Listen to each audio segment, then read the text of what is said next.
Hello, friends. Welcome to Islington Listens, wisdom from a community of faith that doesn't think the same, vote the same, or love the same, but we are trying our best to follow in the way of Jesus with compassion and hope.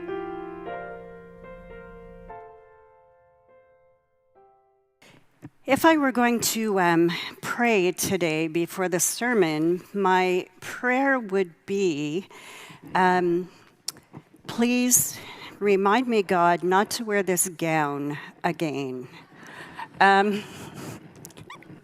There's a reason why wearing a gown like Maya is wearing is a wonderful thing to do on a Sunday morning. This gown was gifted to me.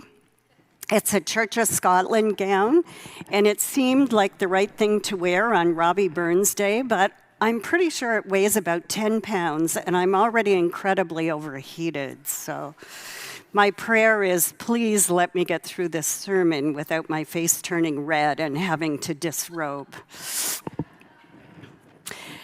40 years ago, this past week, I gave birth to our first son. Now, don't turn out, this is not one of those long, complicated birth stories that mothers love to share. It's short. It has a point. That evening, I made some calls, of course, to family and friends, one of them to a prof of whom I was especially fond. Her response to me was, I know how you feel. You've worked so hard today. You're absolutely exhausted. I didn't argue with her, but actually none of that was true. The whole thing was under 4 hours, start to finish, relatively easy. And really, I just wanted to get back to class. I was in my last term of theology. I had papers to write. In fact, I discovered later I always got a surge of energy after giving birth. I think that's why I have so many children. But it was in that brief encounter I learned one important rule of pastoral presence. Do not tell other people how they feel, because you know what? You don't. My birth story is not your birth story. Your cancer story is yours alone. Your stories belong to you, because I can assure you, if you dissect any of your stories and put them side by side with what someone else has gone through, they will not look the same. How we react to things that happen to us in life depends upon a multitude of things. Our personality type, our state of mental and physical health at the time, our age, our income. And none of us, no matter what we have gone through ourselves, will ever know or completely understand how someone else will react to any challenge in life.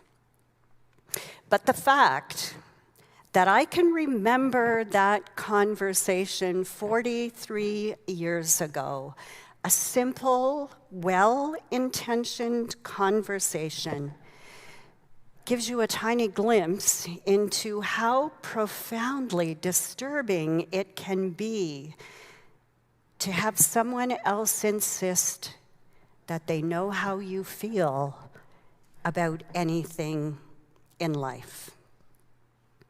But here's the really lovely little thing underlying that temptation to tell someone you care that you know how they feel. It's simply because you love them, isn't it? You want them to know they're not alone in their experience. Nothing is harder for us than to see a family member, a dear friend, a church member struggling alone. And so those words come quickly and easily. I know how you feel. We mean well. In Maya's sermon last Sunday, she reminded us about some of the things we need to resist saying to others when they are struggling, and many of those things start with I. Oh, I had the same surgery. I had such a hard time when my mother died. I feel so fortunate, really, that your father lived such a long, good life. I know how you feel. And then there are those wonderful cliche phrases that come so easily to mind, but do nothing but sting a tender heart. How wonderful he's at peace. Well, he lived a good, long life after all, didn't he? Thank goodness you have other children. When we are with others whose hearts are tender, it's all about them, not about us. And we need to resist the temptation to dismiss their pain. So what do you say? Or what do you do instead? Well, I learned this skill from my dear friend Linda Wheeler, who has seen me and many of you, I'm sure, through challenges in life. Probably one of the most skilled pastoral people I know. What you do is you simply ask the open-ended questions that allow the other person to express as little or as much about their experience as they feel ready to share. How does that make you feel? Would you like to share anything about your experience? Would you like to talk or maybe go for a walk? Can I make you a cup of tea? There are so many ways in which we try to help those we love. And I include in our circle of love all of those with whom we share our lives in this community of faith. After all, we choose to spend time within a community of faith because we perhaps have known what it is to be called, claimed, and commissioned by the Holy One. We have somehow in some way felt that tug of the heart, the mind, the soul to join with others in seeking the Holy One together. And as we gather in community, we always extend forgiveness to each other, and so we need to extend that to ourselves as well, because we always make mistakes. I sort of joked at the beginning of our seminar this past Tuesday evening that I felt absolutely, totally qualified to lead the discussion about what not to say to those with a tender heart, because I have 43 years of experience in saying the wrong thing at the wrong time.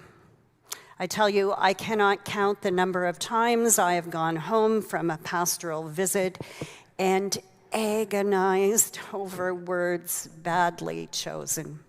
Things I blurted out when I simply didn't know what to say. But we're human. We're limited by our humanity, no matter how many courses we have taken, or how many years we've been sitting at bedsides doing our best to be vessels of God's healing love. We always, all of us, make mistakes. We will always come up short. But we trust that somehow through that veil of our inadequacies, the love of Jesus who showed up before us will shine through our imperfect efforts to bring some measure of peace, hope, and sanity in the midst of pain and chaos. And when we still feel inadequate, we need to remember our gospel story today. A few folk were desperate to help their friend, but they must have recognized their own limitations, and so what did they do? They took him to Jesus. And so when we find ourselves stumbling over words, when we might even admit out loud that we don't know what to say or do, we simply talk the one we love to Jesus. We might offer a few words of prayer, or we might simply sit with our friend quietly in the midst of their pain. And what a wonderful thought that in the midst of all of the crazy mess in the world today, that the simply being present, that act of simply being with someone, might actually create space for the healing touch of our Lord through the work of that wild and wonderful Spirit. I remember when I was going through a particularly rough time and feeling quite alone, a friend called and simply said, "I'm coming over after work with pizza, and we're going to start unpacking those boxes." Gestures of love. Remember the casserole dish on the communion table last week. Pizza, casserole, wine and cheese, a cup of tea, whatever feels right.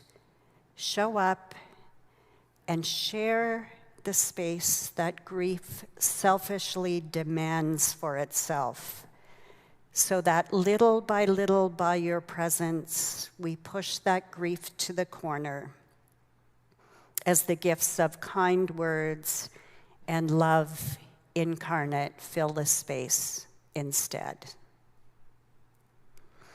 Alan Wolfelt, a well-known speaker on the topic of grief, reminds us that there are several gifts we can offer. The gift of presence, simply being there. The gift of listening, not talking. The gift of permission, allowing the person to experience whatever it is they are feeling. The gift of patience, not hurrying them to feel better. The gift of compassion and non-judgment. And the gift of sharing their memories, listening perhaps over and over again to the stories they need to share. These and other words of wisdom we will make available to you in the coming days when we pull all of our resources together from last week and the week before and offer future seminars and sermons. So fear not if you don't remember anything I shared today. If it makes you feel any better, by tomorrow morning I will have forgotten my sermon. The key really is to just try. Try to be there when others need a calm and compassionate presence. Be kind to yourself, for the reality is none of us ever know exactly what to do or say in the face of another's pain. And trust. Trust that in your words and actions, as feeble as they might sometimes seem, you are faithfully talking, taking your loved one to Jesus, because that, after all, as we know, is where the true healing begins. Thanks be to God. Thanks for listening, friends. For other ways to connect, go to islingtonunited.org. May God's wisdom and love keep finding you.